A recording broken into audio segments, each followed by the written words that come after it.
Healing Hand, written by Adrestian Berry Blend, read by Arashi. The return journey after an unexpectedly grueling battle was nothing short of exhausting. The Black Eagles all walked home with bruises and cuts and scabs and wounds. Fortunately, none were severe. Ferdinand especially was wounded. He had a large cut across his back that was caused by an axeman, and had just recently been healed by Linhart. The nobleman was certain he'd perish, if it weren't for Hubert's surge of miasma that immediately saved him from his fate.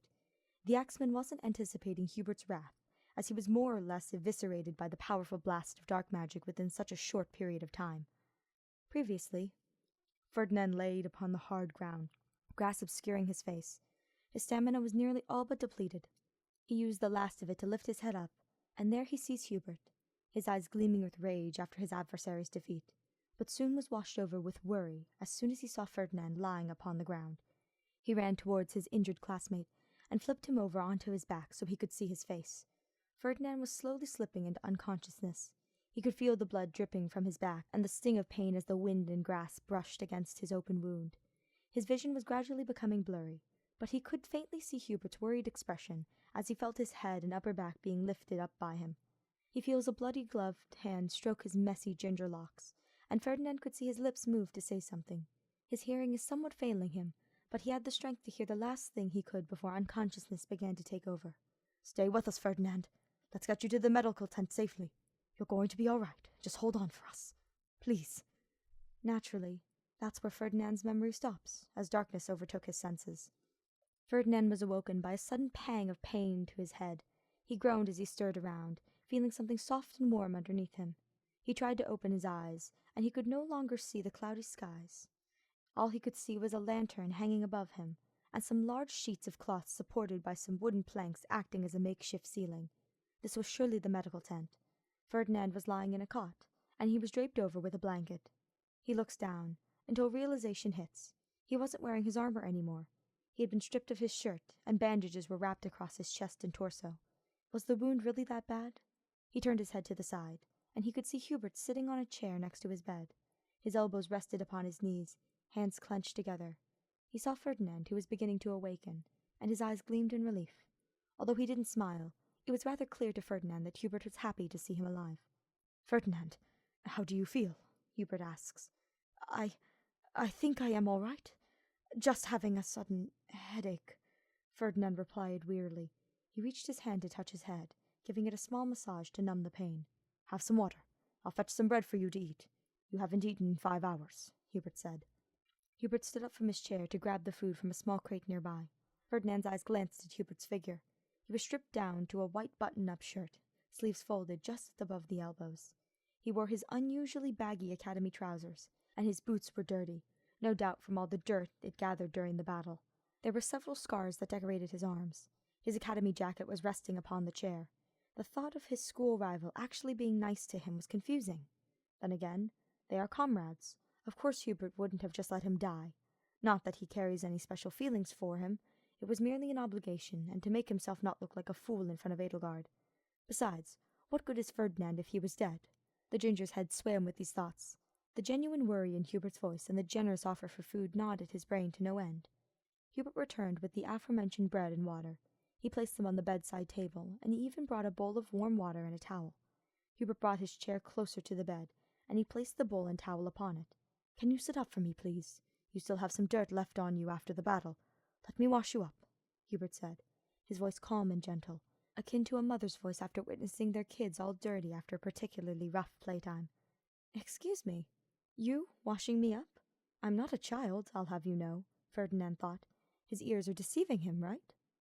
Right? Fine. Just be careful, Ferdinand exhaled. He was too weak to protest. The tone of voice Hubert spoke in was so soft and unexpected that it would seem rude to Hubert if Ferdinand declined his delicate request. Ferdinand slowly lifted himself to the requested position, wincing subtly as the pain from his back began to bother him. The air touching his bare skin made him shiver, but the touch from Hubert's surprisingly warm bare hand comforted him. Ferdinand lets out a soft exhale when he feels a warm, wet towel upon his back as Hubert sets off to his task. He scrubbed down the dirt and mud from Ferdinand's back, being mindful not to touch his bandaged wound. He never thought he would be cleaning someone as perpetually vexing and headache-inducing as Ferdinand, but doing this brought him a sense of comfort and serenity. Had he forgotten his rivalry with the noble from several hours prior at the academy? Perhaps. Perhaps not. Who knows? Hubert, thank you for saving me, Ferdinand stutters, feeling a tad awkward as Hubert continues wiping him down. It is not a problem, really. I just can't have you lay there as you could have been sliced to bits, Hubert said, his voice unwavering. He lifted Ferdinand's left arm up as he scrubs it down. How is the wound? Still hurting? Yes. It still stings somewhat every time I try to move a muscle. I doubt Linhart healed it properly. Usually wounds like these he can patch up quickly, Ferdinand remarks. When he tries to reposition his right arm upon his thigh, he is greeted by searing pain across his back. As the wound begins to sting again, he hisses, teeth clenched and his eyes pricked with tears. Hubert gasped before retreating the towel away from the noble's back. He places it back in the water bucket and immediately tries to comfort Ferdinand by placing an arm around him. Ferdinand, are you all right? The wound's acting up again, isn't it? Let me help you heal it back up, Hubert said, his voice firm, as if he knew what he was doing. He brought his free hand to cup Ferdinand's cheek, and he brought his thumb to brush the tear away from his eye. He smiles, and it wasn't one of his usual sinister ones either. A warm one, in fact. Ferdinand's eyes gleamed, shocked at Hubert's act of kindness, but confused. How can he heal it? Hubert is awful with faith magic. He doubts it can help, but something in the back of his head insists he should trust Hubert, and let him do what he intends to do. But you are not proficient in faith magic. I saw you fail time and time again during lectures.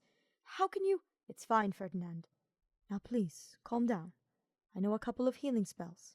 I don't think they'll fully heal your wound, but I know it's better than Linhart's healing at the very least. He was already magically drained when you were injured, which explains your current situation, Hubert said, trying to calm Ferdinand down. He gently strokes at his back, helping him ease the tension of his muscles and fully relax. All right, Hubert, do what must be done, Ferdinand says wearily, anxiety beginning to bubble up in his gut, but he tries his best to ignore it. The anxiety bubble only begins to grow larger as Hubert repositions Ferdinand's bodies a bit, so he can unwrap the bandages around his body easier. He moves himself so he sits behind the ginger noble. Once all the wrappings were off, Hubert's eyes widened in shock at how bad the wound was. It was still bleeding, and he could see the red flesh.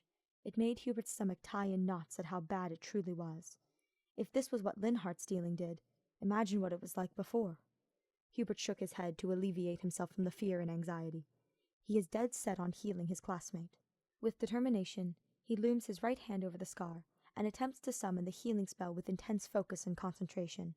The usual rush of magic flowed through his arm, but instead of the usual burning sensation dark magic brings, it is instead replaced by a rush of coolness, akin to the feeling of ice water running through your body. The golden glow of faith magic manifests within Hubert's hands, as little sparks appear at the end of his fingertips. The familiar golden sigil associated with healing magic appeared at last, and Hubert finally begins his work on healing Ferdinand.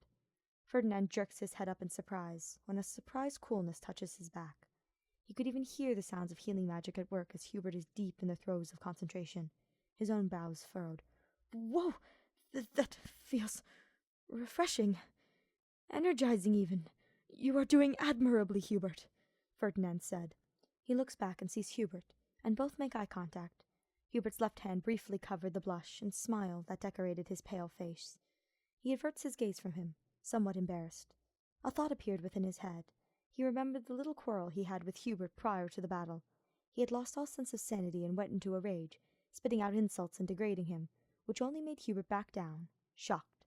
After a sudden realization of his actions, Ferdinand tried to make up for his behavior, but Hubert had run away, presumably hurt after that. For the whole time, Ferdinand carried guilt within him for a long time. Until now. Now's a good time to say sorry to Hubert and make amends. Hubert? I would like to apologize for the squabble we had at the academy earlier. I should not have lost my temper and called you names. I am deeply sorry, Hubert. I swear I will not repeat the same things again, Ferdinand apologized. Hubert looked back at Ferdinand, his eyes widening before he takes a deep breath. He says, No, it should be me that apologizes. I was the one who stoked the flames of your anger and provoked it.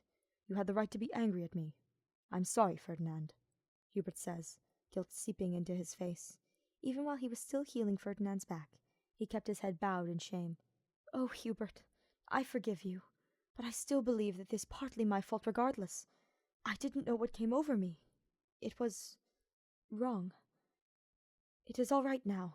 I forgive you, Ferdinand replies, his tone changed to a comforting one, enough to put Hubert at ease as he lifted his head up once again, returning to eye contact. Ferdinand, I accept your apology. Let us promise that we won't get on each other's nerves. Agreed? Hubert said, a small tinge of happiness and relief noticeable in his voice. Oh yes, I wholeheartedly agree.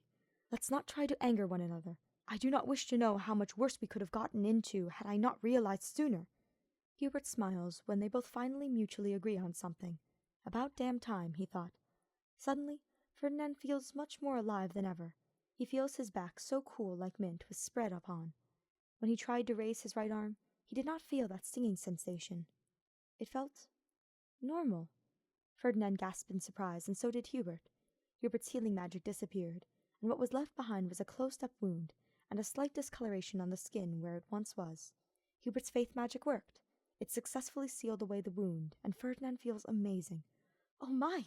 Thank you so much, Hubert! Oh, what would I do without you? You are simply amazing! Ferdinand exclaims. His usual optimistic energy had returned at last, the same energy he would use to declare his name at every opportunity he gets. It is no problem. I am relieved you are all right, Hubert said, slightly flustered. He looks at Ferdinand's expression, and he was clearly happier than he had ever been. It brought him joy in himself as well. Hubert moved again so he could seat himself beside Ferdinand. While Ferdinand was facing elsewhere, Hubert had the opportunity to gently place a kiss on Ferdinand's cheek. Hubert, however, within a matter of seconds, realized what he did and retreated himself back. Ferdinand felt the little peck on his face and turned to face Hubert.